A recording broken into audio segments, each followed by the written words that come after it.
How to test an idea before bringing it to market.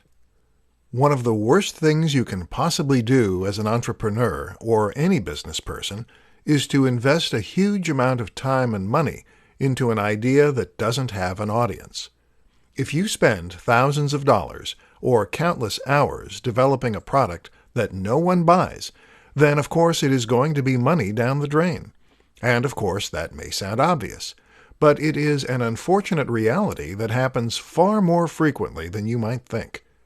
The problem is that we will often assume that because we want a certain product, that there must be market demand for it too. Or because something has been successful in the past, it will likely be successful in the future. This is not the case, however, and if you want to ensure your product will be successful, then there are some different precautions you need to take.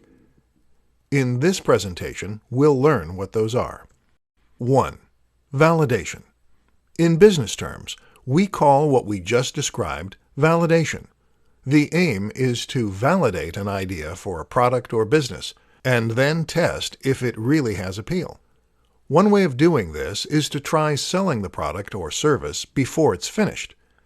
You can do this by offering a beta test of sorts, by taking pre-orders, or even by having a sales page that informs the buyer you're out of stock only once they try to make a purchase.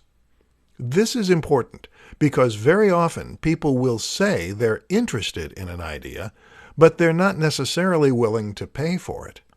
To test if your idea truly has legs, you really need your audience to put their money where their mouth is.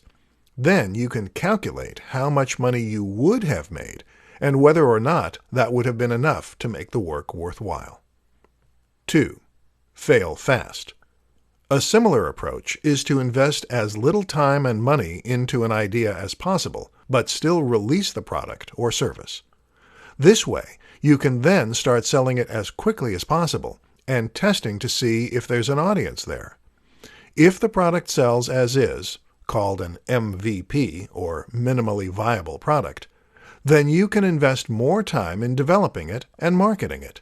If not, you move quickly on to the next project, hence fail fast.